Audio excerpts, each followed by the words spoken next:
Sorry. Whoa. Okay. Welcome to Coding in Style. This is a talk about Scala. This is a talk about the emergent style that is being used in Scala predominantly today. How many of you guys are using Scala at work? Just curious. Awesome. Awesome. Okay. So what we're going to try to cover is basically the mindset that you have when you work in Scala, when you approach coding. It's going to be a little bit different than you think when you're in Java. That said, a lot of the same paradigms and things from OO that you've learned in Java are going to apply in Scala. So I'm not really going to cover those. I'm mostly going to cover a lot of the new way to write your nuts and bolts code, and then some more of the functional programming aspects and how to do design there and style. So our agenda, we're going to talk about expressions, which I would say is the core of Scala style, is knowing what they are and how to use them. Next, we're going to talk a little bit about types. Then we'll cover some functions and functional programming. And finally, we're going to talk about pattern matching, which I think is, I don't hear a lot of people talk about how awesome pattern matching is in Scala in general. We just all use it, but it is one of my favorite features. So, okay. Scala is all about expressions, okay? It's not about statements. It's not about, hey, do this, change this register, put this here, pull this out there. It's not about that. It's about an expression that has a result. So we're going to use expressions, not statements. Here's an example of do this code. Okay? If my data is awesome, I'm going to return true. If it's lame, I return false. Otherwise, I return tasty sandwich. In Scala, I can actually just drop the return statements because ifs are expressions. They return the value that is the value of the expression in the ifs. So if this side happens to be true, it will return the value of this expression. If not, it will return the value of this if-else expression, right?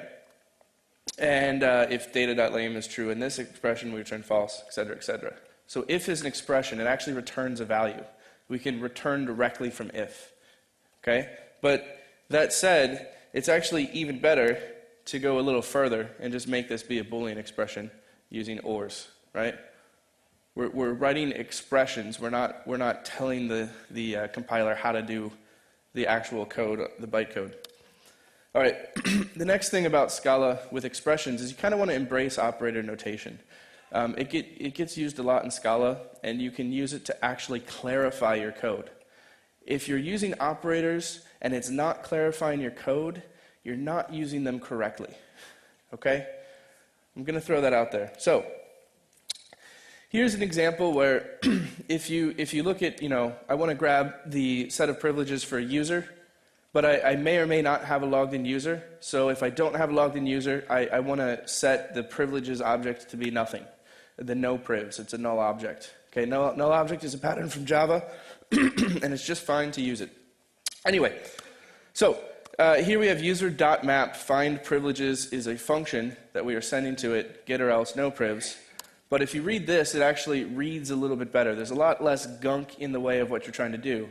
Map the user to privileges, and if we have one, get it, or else we're going to return no privs. Okay, it's a little bit more readable.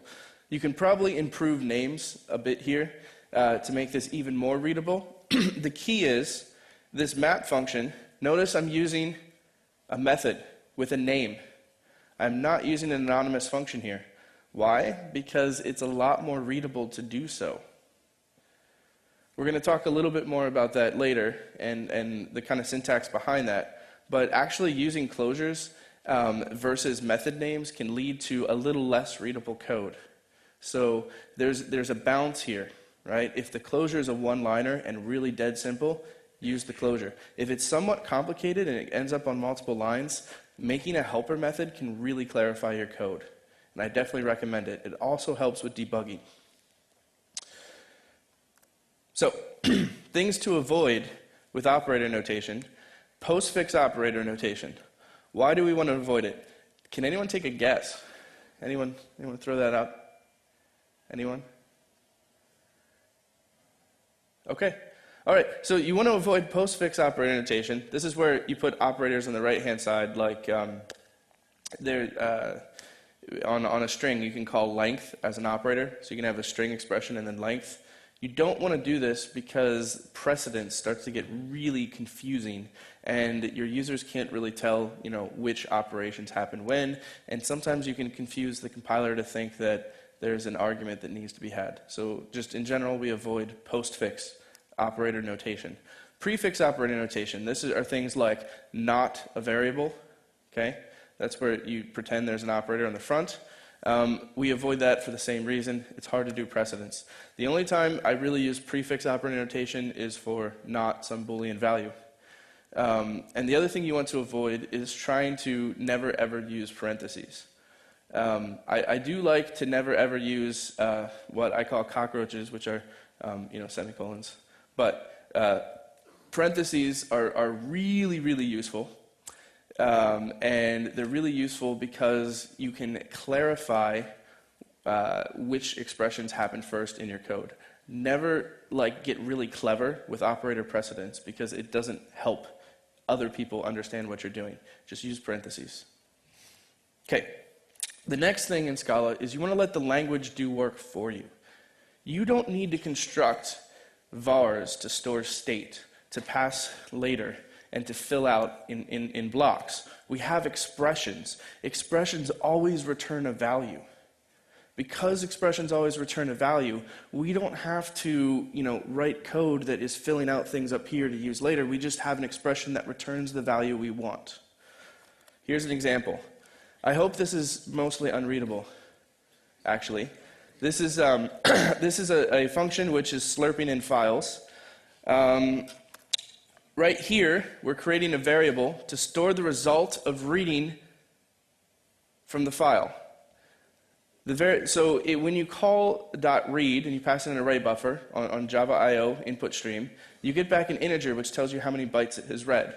We have to allocate that integer ahead of time here. And then down here, when we read, we assign it to that variable that we created. And then finally, we use it in a while loop to decide whether or not we continue looping. Okay? So I don't know if you can actually read the code. That's not as important, but the idea is, we have all of this gunk to actually keep track of this value. But what we can do instead is we can actually create a little helper method here, and we can use an expression. Right here, you see in read buff. Okay? That is, we're passing an array buffer to the input stream. We're using operator notation. So we're reading from input stream with this buffer, and we pattern match on the result. So the pattern match is going to look at the resulting value. The resulting value, if it's 0, we know that it's the end of the stream. It's done. That's guaranteed in the API. If it's any other value, we're going to now create a variable called n in the pattern match, because now we need to use it. So we create something called n, and then we write it out. And finally, we're using tail recursion to then call our read method.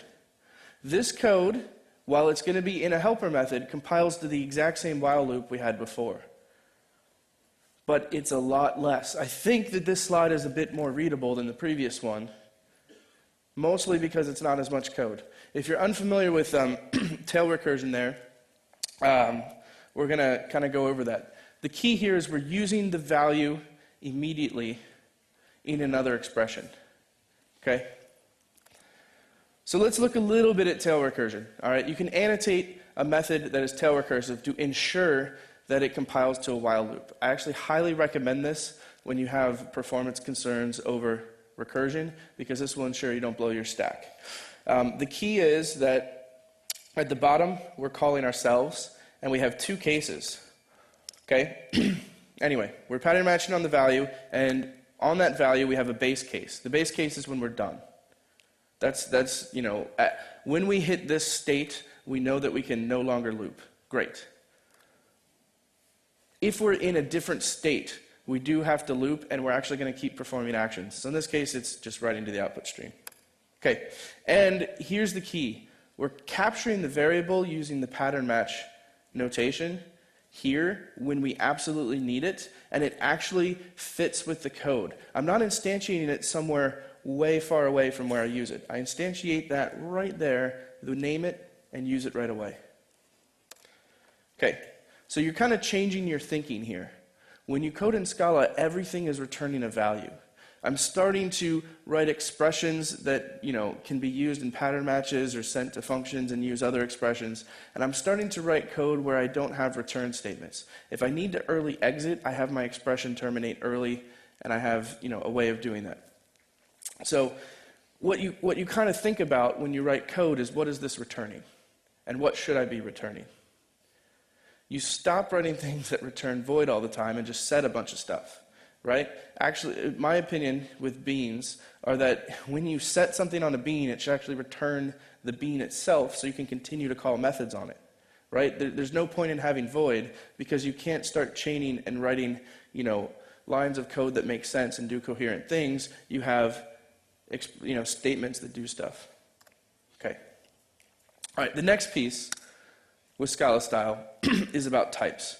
When you got types, you should lean on them. You should make use of them. If you're in a type-safe language and you are not using the types to help yourself program, to provide limits for yourself in a coherent way that lets you write more correct programs, go to a dynamic language. It's not worth it, right? If you're going to be on a typed language, use your types. All right, here's an example, though, of why we love types. Look at the Ruby API docs. When you read documentation for dynamic languages, they actually throw types in general in their docs. Here they're giving a type of true or false. Well, there's nothing to actually enforce that it's true or false, so you could actually screw it up. And there's also the notion that true or false could be a true-ish thing. So my favorite in JavaScript is, plus takes numeric-y things, so you can actually add true and false together to get one, which is great. But in any case, in Scala we can actually enforce this and prevent you from returning values and give you a little bit of protection, so you should leverage that. But the key is that types are actually a form of documentation for other people coming into your code. Because of that, your type should actually have good names. They need to provide value. They are your docs of your API. So if you are using Boolean and string and that sort of thing, it might not be a great API. All right, so here's an example of type inference in Scala. Okay, I have a method. Can anyone tell me what this method returns? What's the type that it returns? Anyone know? What?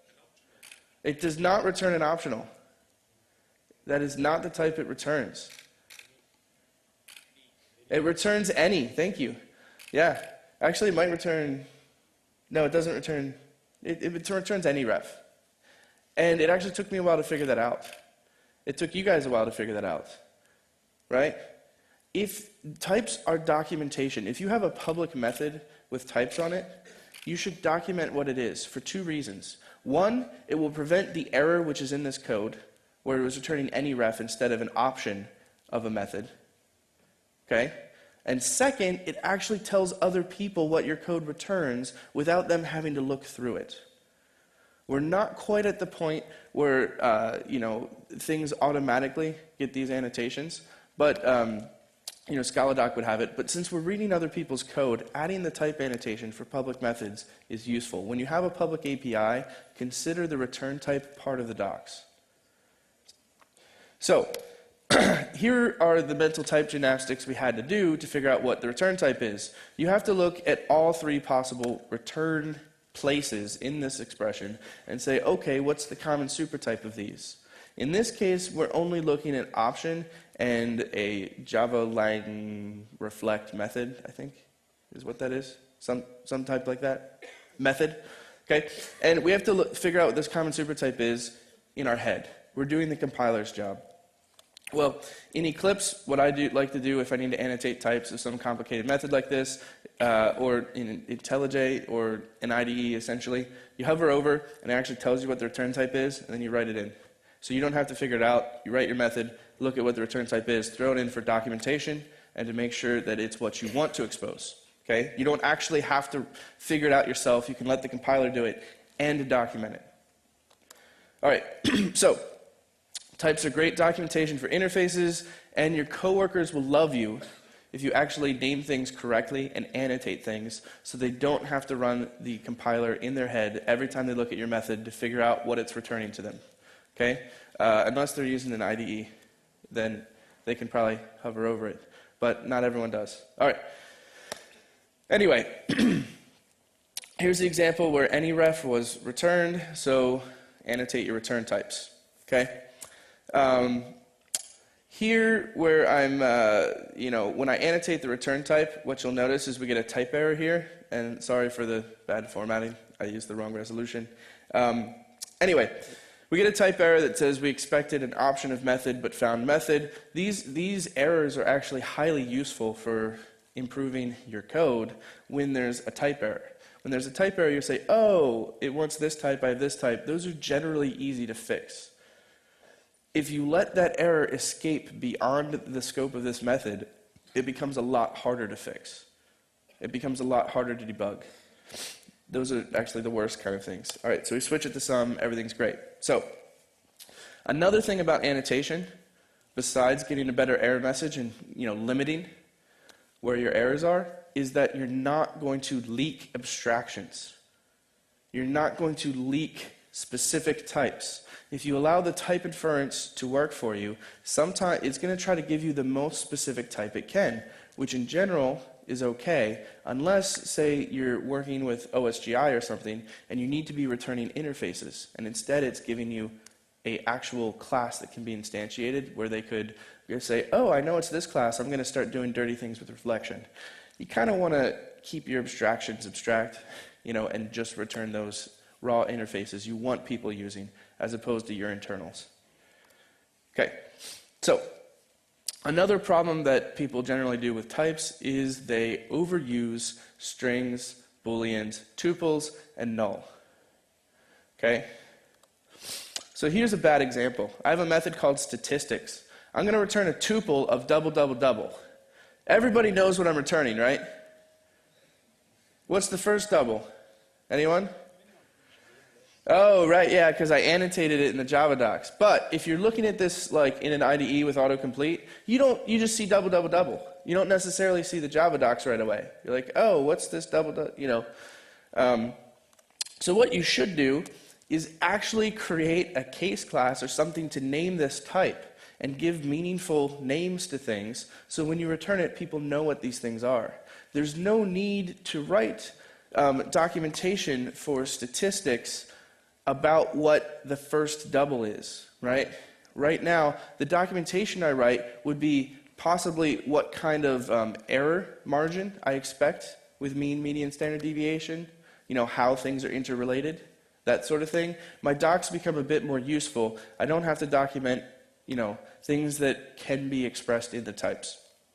So this statistics method is a lot better. The last thing that's kind of annoying is we're returning null if you give us something we can't calculate statistics on, if we think the statistics aren't relevant. That's actually really terrible, right? You now have this type, statistics, which has this hidden null value to represent whether or not we could calculate it. And this is a hidden part of your API. People might start using your API and not realize that you won't calculate statistics on things that aren't coming in, and you haven't told them. They have to read the comment. And to be honest, I don't know about you guys, but a lot of us are trained just by reading code and writing a lot of code to zone out the Java.doc comments and just see the code itself when we look at code and maintain code. And so that kind of stuff starts to disappear. So a much better way to do that is to actually use the type system. If we return an option of statistics, option here is denoting that we may or may not have calculated the statistics. Okay? Now, I also want to mention that I think option tends to get overused. Option is not a mechanism of handling failure. Okay? Option is a mechanism of representing the existence or absence of something. So you use option when the statistics may or may not exist. I may or may not have calculated them. That's what it's used for. That's why I use option. Null is this thing that gets used for 20 bajillion different use cases. Right? Option should only be used, its specific purpose is existence or absence. Okay? All right. The key here is we have better types. We're using case classes instead of raw types. We're giving them names. We're using option instead of null to represent the absence, and options not reporting. Okay. Let's talk a little bit about failure handling, because this is quite important, right? In Scala, there's many different ways to do failure handling. There are many different ways that people use in practice. I would say the two common ones are try and validation. So try is interesting.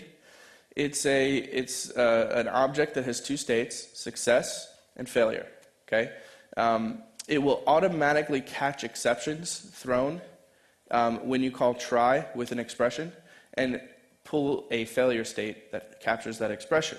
If you use map and flat map and for expressions with try, it will catch exceptions that happen in those method calls and pull them into a failure. However, it will only ever have one failure in it at a time. It only has an exception. That is the only way that you can have failures. Try is used behind futures to make sure that exceptions can cross threads. Okay? Validation is this other concept. I'm going to talk about it as a concept because there's actually like 4 or 5 libraries for it. And the basic idea is you have two states. You have a success state and a failure state. But failures can be aggregate. You can have a list of failures. So I can actually take an object and run a whole bunch of checks and get all the failures back together in a joining operation. And you have to explicitly create the failure objects. And they automatically get aggregated. So let's take a quick look at try. What we're going to do is we're going to create 3 things, or 2 things we want to do. First, we want to try to read a number off the console. Then we want to read another number off the console. And then the final thing we do is we, read or take the first value, take the second value, then add them together to get a result. What will actually happen here is we will try to read both values. If there's an exception thrown on the first one, we still try the second one because of how this is laid out. And then when we join these together with the try expression, if either of them is an exception, this is not going to run the plus. It's just going to give us that exception back as a failure case. If both of them actually return successfully and grab an integer, it's going to run that toInt method, right? And give us the actual success of the integer that the people entered in the console. However, if the toInt method throws an exception, we don't get an exception that escapes. It doesn't leave this block. What happens is try actually captures that exception from calling toInt on a string, and will give you back an exception, or a failure case with that exception in it. So we can do things that we consider dirty and unsafe, and we can actually protect ourselves and limit the danger, right? We can kind of keep it in here. The only thing that I will say is if what we consider a fatal exception is thrown, that does get outside of try. These are Java virtual machine exceptions, like you're out of memory, or some sort of class format exception, things that you really can't recover from because it actually means your application is bad. Those will get thrown. But in general, most kinds of exceptions that are not as exceptional will get caught. So, all right. Once we have this sum, we can actually pattern match on the value that we got and actually literally handle the success case and the failure case directly. What's nice is you are forcing people to handle success and failure. A lot of people, this is interesting. I was having a talk with a rather large company where they are using Scala, and one of the things that the Java developers really wanted in Scala, one of the main reasons they still use Java was checked exceptions. Okay? They really wanted checked exceptions. In Scala, this is actually our mechanism of checked exceptions. You throw them into the type system. By default, all exceptions are unchecked. And if you want to explicitly say that this is going to throw an exception you can recover from, try is a great way to do that. Unless you're interfacing with Java, in which case you should use checked exceptions and cry. All right, so let's recap on try. It automatically swallows non-fatal errors. It forces the consumer to handle the failure case. That's the beauty of it. You're forcing them to. You're using the type system to tell them this could throw an exception I want you to be able to handle. And it's eagerly evaluated, so it happens right away. Okay? Once I say try with a block, that block executes immediately. And I get my success and failure immediately. Failure is always a single exception. I've seen some hacks where people are taking multiple failures and throwing them into this aggregate throwable that they put in failure so they can aggregate a bunch of messages together. I don't actually recommend that myself. I think that's a little, I think there's a better paradigm for that. All right, so mostly try is about I'm doing a bunch of things and all of them could fail and I can fix it at the end. Okay, that's the flow. We're going to talk a little about Scala Z validation. I would say this is the most popular validation API. There are alternatives. I think the Scala Z validation is actually the most flexible of all of them, and that actually means that it has the most amount of types in it. So for those of you who think the type signatures look gunky, there are alternatives that have less, but this is actually the most powerful. All right, so the way validation looks is it has an error type and a result type as annotations. All right, so this means we can configure what the error and result type are of our validation. So that's great. You can use anything you want to represent errors or for the result. If you remember try had one type parameter, which was just the result type. So this is actually how we get aggregation eventually. There is still a success and failure case. The success case has to have both of those type parameters. It extends validation, has a result.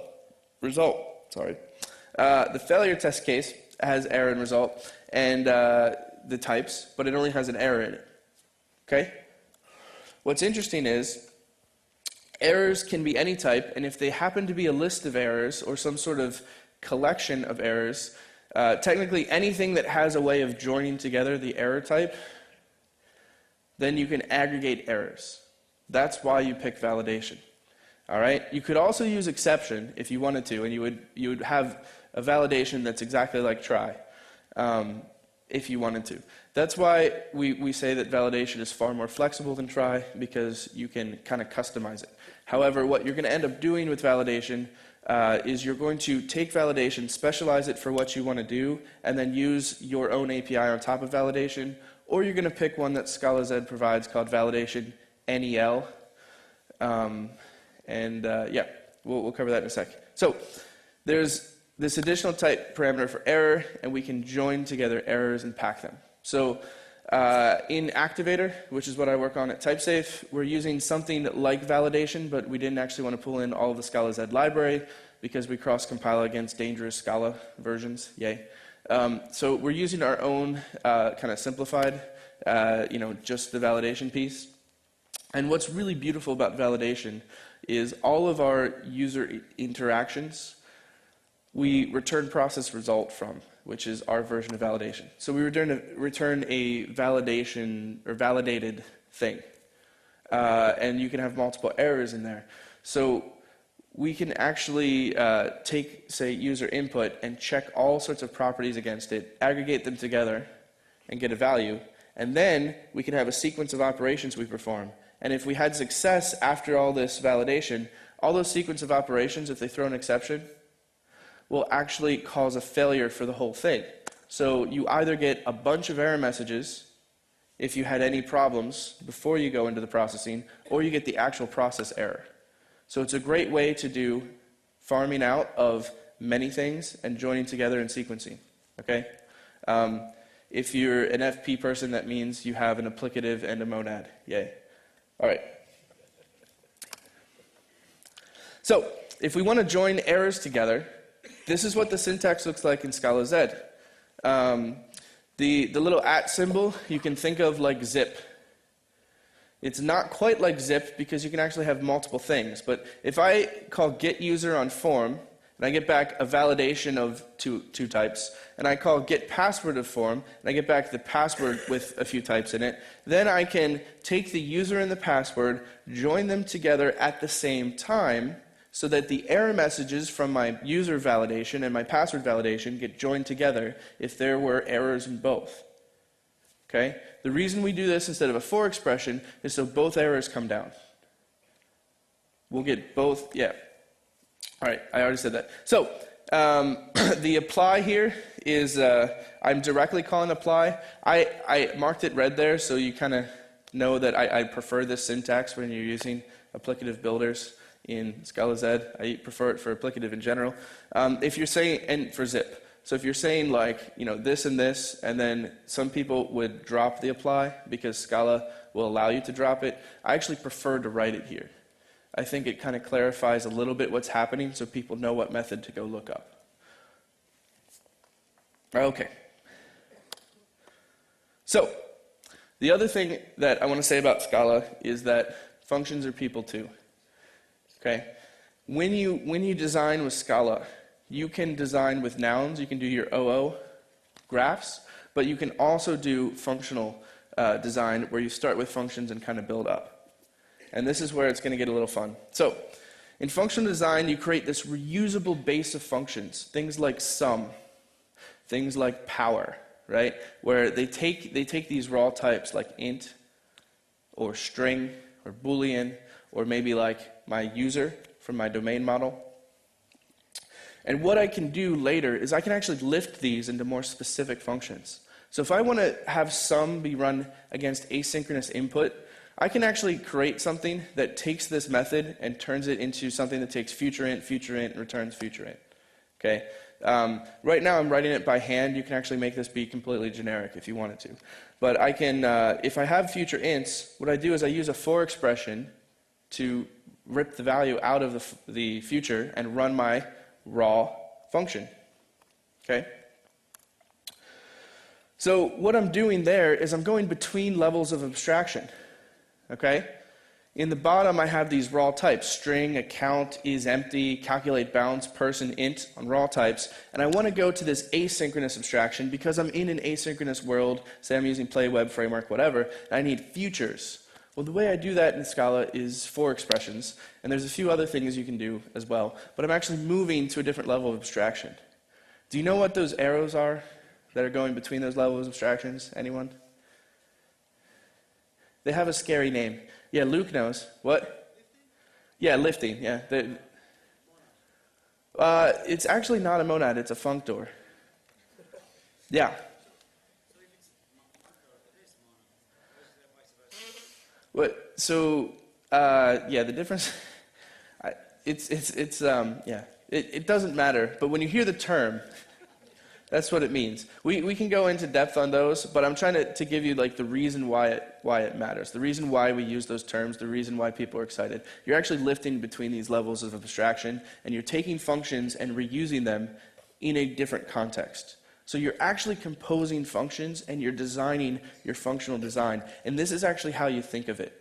These are my generic, raw type things, and I get more specific as I start building out these types. I start adding more information. And there should be a way to take functions and move them between these. The same way in OO, I can create an abstraction here, and I can extend it with more information, but in a very, very different way. So, these things down here are easier to test. If I'm working on integers, that's way easy to test. If I'm working on futures, I have a lot of timeout things I got to worry about. So the beauty here is that lift function, if I test that works, and then I test the low-level methods, then I can kind of save a lot of my unit tests for actual integration tests, where timeouts are okay, and I'm doing lots and lots of things. But I can be reasonably assured that the core of my application, these small methods, are working correctly. And you actually end up with less integration issues. So a lot of times in my code, I write a lot of unit tests for these low-level methods, and I write a huge amount of integration tests. And you can focus more on integration tests and actually make your integration tests faster and more stable because you end up spending a lot of time there. I feel like a lot of times in Java, my unit tests became integration tests, and I started doing more and more and more, and you end up with a unit test suite that takes 30 minutes, 40 minutes, keeps growing. You really want your unit test suite to run quickly. You really want it to do property checking and real simple methods, make sure these methods work. And then your integration test suite can take a little bit longer. Really, people should do this before they check in code, but your integration test suite you can actually focus more time on and get a lot of value out of it. I don't think people are spending enough time on integration test suites in my experience. So I think that that's really valuable. All right, so functional design is actually what I call lifting and digging between abstraction levels. I can take functions and I can lift them and I can dig into other abstractions and kind of pull stuff out.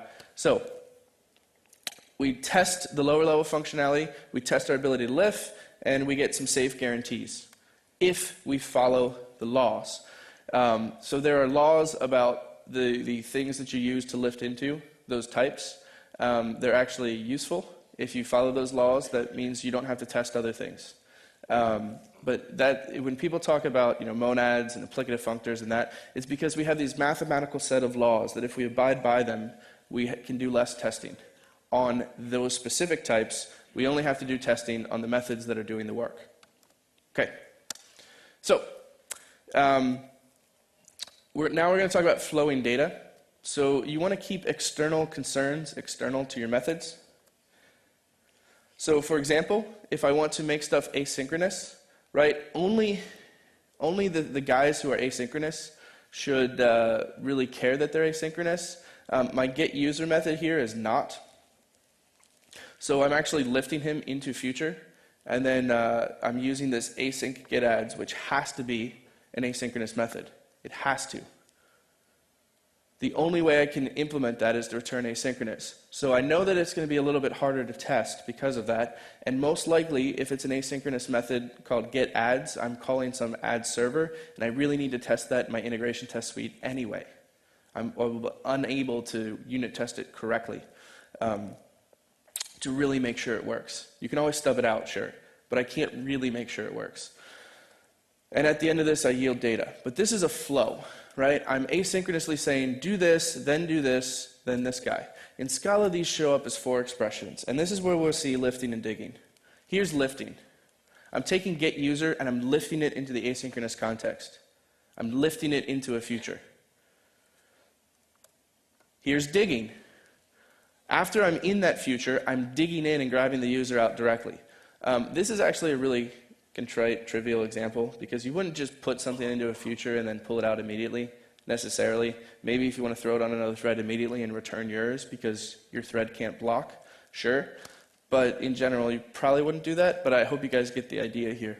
For this asynchronous method that's returning a future of like adds, right now I'm digging into that future, and adds comes back as the raw data type that's returned. So I'm digging into it. I also just made up the term digging. If you Google for it, it won't show up, okay? But I'm trying to show the difference between lifting and digging, and I couldn't find a term for the other side. Okay. We're loading.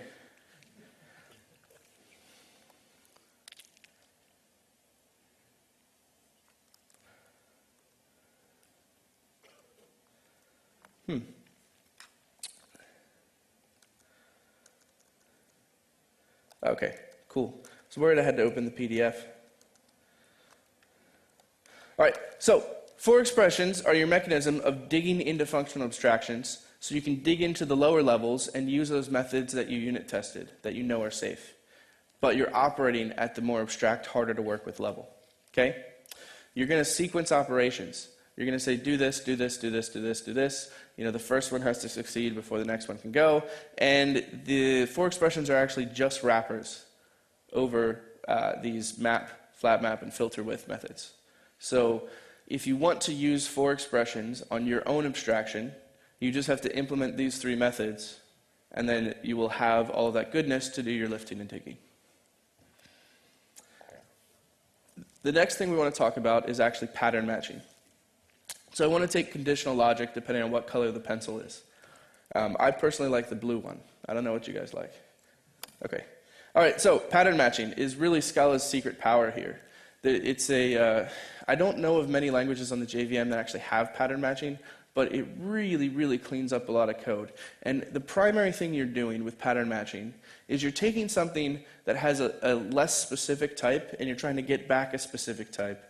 Or you're taking data and and you're ripping into it and pulling out what you need.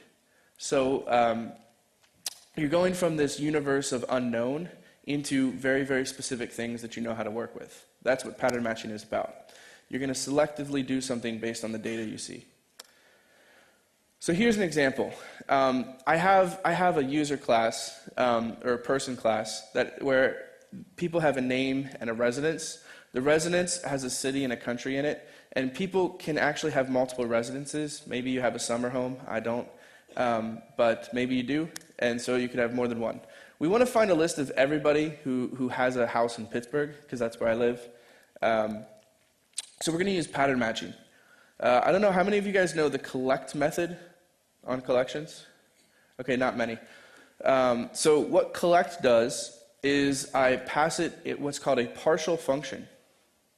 A partial function is a function that only works for some of the data it takes in. You use pattern matching to say, if you get this kind of thing, here's the result. If you get this kind of thing, here's the result. The collect method says, I'm going to give you a function that works on some of your data and gives you results. I want you to collect all the results where you have them and ignore anything that doesn't have a result. So it's a great way to rip through a collection and just pull out pieces. It's kind of like filter, except you can also transform the data at the same time. So what we need to do here to grab all the people in Pittsburgh is we have to implement these two question marks. They're red, so they're evil, right? We got to get rid of anything red. All right. First, we want to create a way to extract the cities that people live in. So we're going to create a lives in object, and we're going to create an unapply method. Unapply takes a person and returns an optional value. Okay? So given a person, I'm going to loop through the residences and return all of the cities that that person lives in. Because people are guaranteed to have a sequence of residences, I can always return. So I return a sum instead of none. Like there's no if else. This pattern match always is able to extract things. Okay? What Scala is going to do is when I use this in pattern matching, it's going to use this to denote whether or not the match was successful. If the option contains something that says, oh, we matched successfully, I'm going to give you the sequence of string. Okay? If you return none, it says, oh, this match wasn't successful. We'll go down to the next case statement. So in here, we can actually say people collect lives in and then cities. So this sequence that is returned here in the option, if it matches, we can actually match here and have a sequence called cities. We're giving it a name. Okay? Lives in is known as an extractor. It's a way of extracting information from what comes in and getting into the details. All right? Anyone have questions about that? Quick? Yes? My question is why is it has to be unapply? Yeah, so it's called unapply. The question is, why is it not called apply? Why is it unapply? The answer to that is this is what's called a deconstructor versus a constructor. Apply is something where you take a value and return a value. This is something where we take a value and we rip into it and return something else, which is why we call it unapply. It's deconstructing person and returning pieces inside of it. And in pattern matching, if you use something in a case statement in a pattern match, it calls the unapply method when you have parentheses, not the apply, because you're deconstructing as opposed to applying. Does that make sense? Okay. And yeah, it's by convention. The way the pattern match works is because we have something called unapply. All right. So, I forgot to mention, you can have a guard in pattern matching. So we could say if, then we can say, cities.exist, something named Pittsburgh. That would work. I didn't write that here because we're going to go way cooler. We're going to do something more neat. All right, so now we want to make another extractor that says, a helper class, where we're going to create a class that will check a sequence of strings for another string and pattern match. In this case, the unapplied just returns Boolean. If it's true, it matches. If not, it doesn't. So here we just check a incoming sequence of strings to see if it has a value. Now, to pattern match, we actually have to instantiate this thing. I think it's trying to hit the internet for some reason. Awesome. Okay, so now we're going to create this Pittsburgh variable, and it's going to instantiate a string sequence contained for Pittsburgh. So inside of pattern matches, it's going to look in a sequence of strings, and if it finds the string Pittsburgh, it's going to return true and say, this is a cool sequence. We work okay. So here is where I'm chaining the pattern matches, right? Lives in, if you remember, returned a sequence of string if it matched.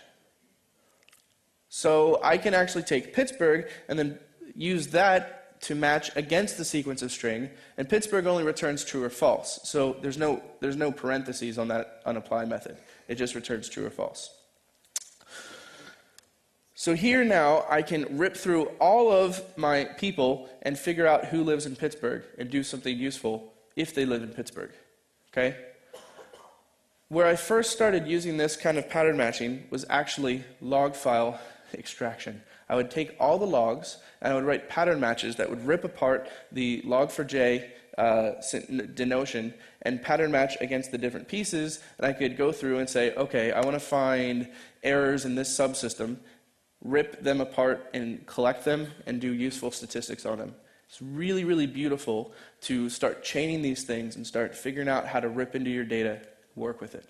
This is one of the most beautiful things in Scala in practice that I think is often underused. So, I should have actually talked while I was waiting for this to load, sorry. Yes, what's the question? Yeah, so the pattern matching looks a lot like hamcrest and the chaining of hamcrest matchers. Can you use existing hamcrest matchers in conjunction with the collect? So the question is, the pattern matching looks a lot like hamcrest and hamcrest matchers. Can you use hamcrest matchers in conjunction with collect? I'm actually not very familiar with hamcrest. Is hamcrest in Scala, does it use case statements? I've never used it in Scala, so I don't know. Okay, yeah, in Scala, if you could probably lift hamcrest patterns into pattern matching unapply blocks and make use of them, but I think there'd be some work there. Pattern matching and hamcrest are kind of different things at this point, but you could totally embed that into Scala pretty easily. So, all right. Finally, the last thing we want to do when we're doing this person.collect is we probably want to do something with the person that we got. So we're going to throw this little @ symbol in front of a pattern. What this is letting us do, this pattern is going to match on particular data. If we throw an @ symbol on the outside, it lets us give a variable name to the thing that was matched. So this will give us a variable to represent the person that has come in on the match. So we can actually call methods on that person. That's what the @ symbol does.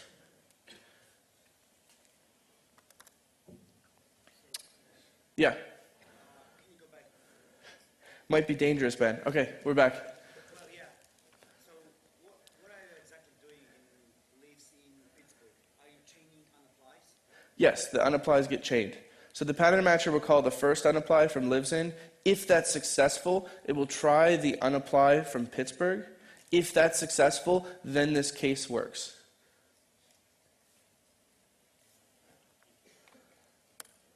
Okay, so pattern matching can be used for conditional logic. It is used in match, catch, and partial functions. You can also use it in variable definitions. So we could actually say val lives in and define a variable called cities, and then just assign the person to it to extract out the cities, if that's a more convenient way of writing it. I've seen that done for like regular expressions. The danger here is if that pattern match doesn't succeed, it throws an exception. I actually, when it comes to that, extracting into variables, from a style perspective, you should think hard about that. You should think hard about whether you do it. Where it's really useful, and what it was mostly designed for, is tuples. If I have a function that returns a tuple, and I say val parenthesis x comma y equals the thing that returns a tuple, I extract the tuple into something named x and something named y. That's highly useful. However, because Scala tries to have these minimal concepts that are applied everywhere, you end up with accidental things like this, which was by design. But you have things like this where you can use the full power of pattern matching in val. And I highly recommend from a style perspective to be careful here. If this throws an exception, that code blocks. If you do it in class initialization, the class fails to construct. If you do it in an object, you get a class initialization and exception, which is a JVM deadly error that will not be caught by our future because we consider it a bug in the class, and that's very dangerous. So when you use pattern matching in this fashion, you want to make sure that the match will never fail. You want it to be like lives in, where it's guaranteed to always return some. You don't want to use things that are dangerous, and mostly we use this for extracting tuples. Okay. Also, don't forget sequence collect. It's a great method. Very, very handy, very, very useful. So to recap, when you use Scala in practice, you want to think in expressions. You want to leverage the type system. Those are the two most important things. The main reason to choose Scala over a dynamic language is because it has the types, and you can actually make sure a certain class of errors aren't affecting you, and you can give things good names, you get better documentation, and the tools should help you out better. The next thing you do is you actually compose your functions. You write these generic methods that are easy to test and lift them into the more complex functions.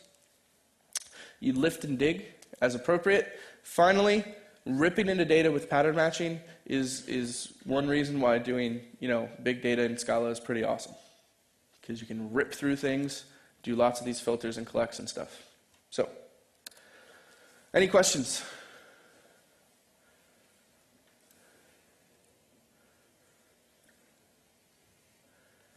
I might not see hands, so you guys might just have to yell up if you have questions.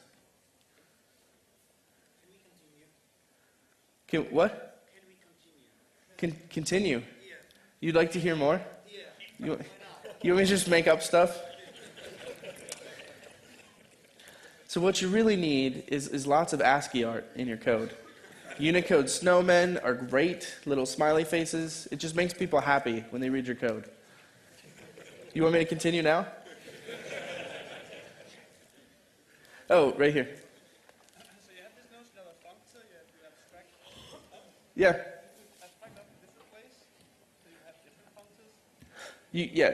Have you come across any kind of notion of natural transformation that allows you to translate between different levels, different abstractions, different functors?